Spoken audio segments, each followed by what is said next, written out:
আসসালামু আলাইকুম প্রিয় দেশবাসী। আজকে বাংলাদেশের অর্থনীতি নিয়ে কথা বলবো। সে 1000 টাকার নোট এবং 500 টাকার নোট সর্বপ্রথম বলবো এগুলো বাতিল করার জন্য বাংলাদেশ সরকারের কাছে, এবং বাংলাদেশ জামাত ইসলামীর আমির হয়তো আগামীতে ক্ষমতায় আসতে যাচ্ছে বাংলাদেশ জামাত ইসলামী। তো বাংলাদেশ জামাত ইসলামীর আমিরের কাছেও আমার এই দাবিটা থাকবে, 1000 টাকার নোট এবং 500 টাকার নোট যেন বাতিল ঘোষণা করা হয়। বাংলাদেশ অর্থনৈতিকভাবে চাঙ্গা হতে পারবে যদি বাংলাদেশ এই কাজগুলা করে, বাংলাদেশের সরকার যদি সততার সাথে কাজগুলা করতে পারে। আমি সেই কথাগুলো আজকে তুলে ধরবো আপনাদের সামনে। তো প্রথমত হচ্ছে বাংলাদেশের 1000 টাকার নোট এবং 500 টাকার নোট এটা বাতিল করতে হবে, ব্যান্ড করে দিতে হবে। তো এতে মানুষের কাছে যে টাকাগুলা জমা আছে সে টাকাগুলা একটা নির্দিষ্ট সময়ের ভিতরে ব্যাংকে জমা দিতে হবে, এবং তাদেরকে সর্বোচ্চ 10,000 টাকা অর্থাৎ 1000 টাকার নোট সে সর্বোচ্চ 10,000 টাকা ব্যাংকে জমা দিতে পারবে। এটা করতে হবে শুধুমাত্র বাংলাদেশের দুর্নীতি এবং কালো টাকা ব্যবহার বন্ধ করার জন্য। আর এই দুর্নীতি এবং কালো টাকা যদি আমাদের দেশে বন্ধ করা যায় তাহলে বাংলাদেশের অর্থনীতি 2 বছরে ঘুরে দাঁড়াবে ইউরোপের মতো বাংলাদেশ। তো আমার বিশ্বাস, আমি যে বিষয়গুলো তুলে ধরবো আপনারা আমার সাথে থাকবেন, আমার ভিডিওটা দেখবেন এবং ভালো লাগলে অবশ্যই আমার ভিডিওটা শেয়ার করে দিবেন। বাংলাদেশ সরকার এবং বাংলাদেশ জামাত ইসলামীর নেতৃবৃন্দ এবং জামাতের আমিরের কাছে যেন পৌঁছে যায়, যেন তারা ক্ষমতায় আসলে এই বিষয়টা তারা মাথায় নিয়ে কাজ করে, যাতে করে কখনো বাংলাদেশের নির্বাচনে টাকার বিনিময়ে ভোট কেনা হয়, এটা যেন আর কখনো না ঘটে।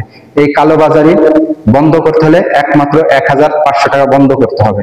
কারণ এই 500 টাকা 1000 টাকার নোট তারা বস্তা ভরে নিয়ে যায়, নিয়ে গিয়ে মানুষের দ্বারে দ্বারে গিয়ে ভোট কিনে। এরপরে সবচেয়ে বড় বিষয় হচ্ছে পতিত আওয়ামী লীগ যারা দেশ ছেড়ে পালিয়ে গেছে, তারা কিন্তু কোটি কোটি টাকা লুটপাট করে নিয়ে গেছে। তাদের কাছে কিন্তু এই 500 1000 টাকার নোটই আছে। তারা কিন্তু দেশে হোক দেশের বাইরে হোক যেখানেই হোক টাকা এভাবে লুকিয়ে রাখছে, 1000 টাকার নোট অথবা 500 টাকার নোট। তারা কিন্তু 20 টাকা 50 টাকা 100 টাকা নিয়ে যায়নি। অতএব এটা যদি ব্যান্ড করে দেওয়া যায় তাহলে তারাও ওই কালোবাজারি এটা আর করতে পারবে না। ওই পতিত স্বৈরাচার তাদের নেতাকর্মীদের পিছনে যে লক্ষ লক্ষ টাকা ঢেলে এই সরকারের বিরুদ্ধে বিভিন্ন রকম ষড়যন্ত্র করছে, সেটাও তাদের বন্ধ হয়ে যাবে। কারণ 500 1000 যদি বন্ধ করে দেওয়া হয় আর নির্দিষ্ট একটা সীমারেখার ভিতরে যদি জমা নেওয়া হয় ব্যাংকে, তাহলে অবৈধ টাকাগুলা কেউ ব্যাংকে আর জমা দিতে পারবে না। আমি যে বিষয়গুলা সর্বপ্রথম তুলে ধরতে চাই আপনাদের সামনে সেটা হচ্ছে 1000 টাকার নোট এবং 500 টাকার নোট। তো এটা বাতিল করতে হলে প্রথমে সরকারকে সেই টাকাগুলা ব্যাংকের মাধ্যমে জমা নিতে হবে। তার অ্যাকাউন্টে সে জমা দিয়ে দিবে, যার কাছে বাসায় গচ্ছিত আছে সে টাকা যেন ব্যাংকে জমা দিয়ে দেয়, এবং সর্বোচ্চ সে 10,000 টাকা একবার জমা দিতে পারবে, যাতে কালো টাকা সে জমা দিতে না পারে।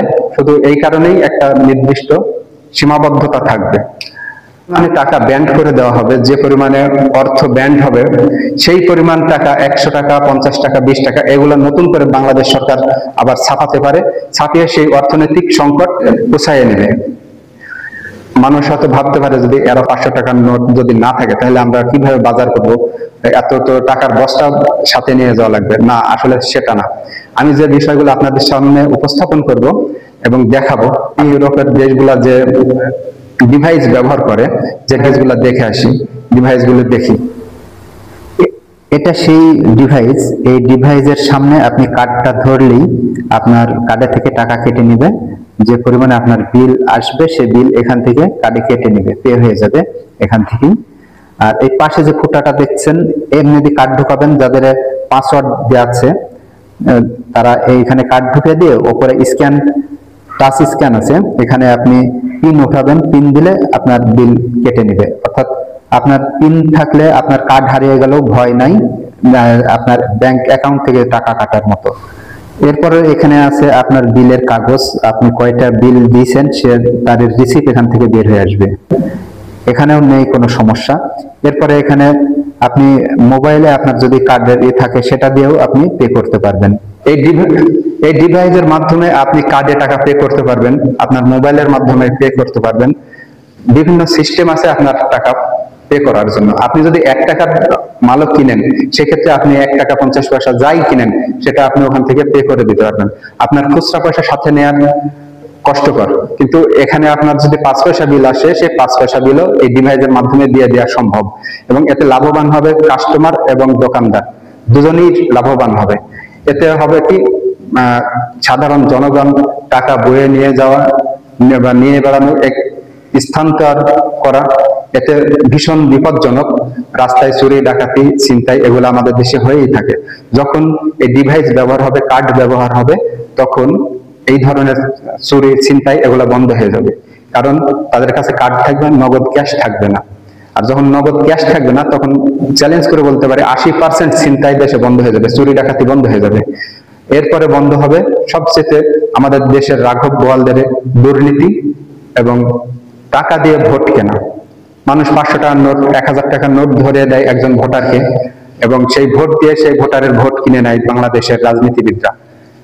তো সেই রাজনীতিবিদদের টাকা দিয়ে ভোট কেনাও বন্ধ হবে যদি এই ডিভাইস ব্যবহার করা হয়, এবং 500 টাকা 1000 টাকা বন্ধ যদি করা যায়, এটা যদি বাতিল করে দেওয়া যায়। এবার আসেন দেখি কার্ড কিভাবে ব্যবহার করবেন। কার্ড যখন এই ডিভাইসের সামনে আপনি ধরবেন, আপনার যে টাকা বিল হয়েছে সেই বিলটা কার্ডে থেকে কেটে নিবে, অথবা আপনার মোবাইল থেকে কেটে নিবে। আপনার কার্ড সিস্টেম আপনার মোবাইলেও থাকতে পারে, এমনকি আপনার ঘড়িতেও থাকতে পারে। আপনি সামনে ডিভাইসের সামনে ঘড়িটা ধরবেন, আপনার এখান থেকে বিলটা কেটে নিবে। আপনি সাথে কোনো টাকা নিয়ে বেড়ানো লাগবে না, এটা একটা বিপজ্জনক টাকা থাকা। এই ক্ষেত্রে ডিভাইস প্রত্যেক দোকানদার, প্রত্যেক ব্যবসায়ীকে ব্যবহার করতে হবে, এবং ডিভাইসের দাম ব্যাপক কিছু না, খুবই সামান্য, 4-5 হাজার টাকার ভিতরে ডিভাইস হয়ে যাবে, একটা মোবাইলের মতোই। সেম একটা মোবাইল, এরকম একটা ডিভাইস, এতে আপনার ব্যাংকে অ্যাকাউন্টে টাকা ঢুকে যাবে, দোকানদারের ব্যাংক অ্যাকাউন্টে টাকা ঢুকে যাবে। আবার কাস্টমার যে, তার ব্যাংকে থেকে টাকা এখান থেকে কেটে নিবে, আপনার যা বিল হয়েছে তাই কাটবে, তার অতিরিক্ত 5 পয়সাও কাটবে না। আপনাকে কষ্ট করে ব্যাংকে টাকা জমা দিতে যাওয়া লাগবে না। যেমন বড় বড় ব্যবসায়ীরা লোক দিয়ে টাকা পাঠায় প্রতিদিন ব্যাংকে, এই সমস্যার সমাধান হয়ে যাবে, আপনার অটোমেটিক টাকা ব্যাংকে জমা হয়ে যাবে। অনেকে ভাবতেই পারে যে সে নিজে যদি দোকানে না যায়, তার ছেলে মেয়েকে যদি পাঠায় কার্ড দিয়ে, তো কার্ড আপনার ছেলে মেয়েকে দেওয়া লাগবে না, ছেলে মেয়ের নামেও আপনি আলাদা একটা কার্ড করে দিতে পারেন। সে কার্ডটা থাকবে আপনার অন্তর্গত। আপনি যখন তাকে পাঠাবেন, কয় টাকা দিয়ে পাঠাবেন, আপনি শুধু মোবাইল থেকে, ব্যাংক অ্যাকাউন্ট থেকে, আপনার যে ব্যাংক অ্যাকাউন্ট মোবাইলে আছে, সে মোবাইল থেকে আপনি ট্রান্সফার করে আপনার সে কার্ডে দিয়ে দিবেন, এবং যত টাকা দরকার আপনি ঠিক ততটাই দিবেন, এবং সে মার্কেট করে চলে আসবে সে কার্ড দিয়ে, তার নিজের কার্ড দিয়ে। এবং এমনকি যারা স্কুল পড়ুয়া ছাত্রছাত্রী 7-8 বছরের, তাদেরও আপনি কার্ড করে দিতে পারেন।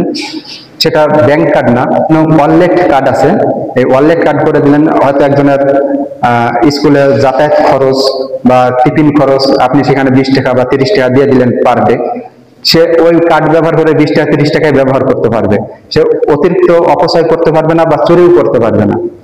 আমার সরকার যদি এটা সততার সাথে করতে পারে, বাংলাদেশ 2 বছরের ভিতরে ঘুরে দাঁড়াবে অর্থনৈতিক ভাবে।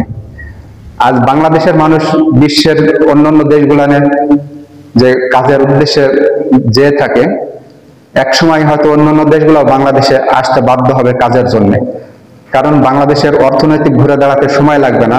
বাংলাদেশের গার্মেন্টস সেক্টর, বাংলাদেশের যে প্রবাসী যারা আছে, তারা যদি রেমিটেন্স পাঠায়, এই দুটা মিলে বাংলাদেশের অর্থনীতি দাঁড়িয়ে যাবে 2 বছরে। আমি ইউরোপের বহু মানুষের সাথে কথা বলেছি বা তাদের আমি দেখেছি, তারা 1 টাকা 2 টাকার মাল কিনে ওই কার্ড দিয়ে পে করে চলে যায়, তাদের হাতে তাদের আলাদা কার্ড থেকে। আমি ওদের জিজ্ঞাসা করছি, ওই বাচ্চাদের, তারা বলে ওই কার্ডটা তার আব্বার কার্ড না, অনেক সময় হয়তো তার বাবা মার কার্ডও সে নিয়ে আসে, যদি তার বাবা মা আশেপাশে থাকে। তো আমার বাংলাদেশ চোরের দেশ হয়ে গেছে, এই চোরের দেশ থেকে বের হতে হলে এই সিস্টেম গুলা করতে হবে।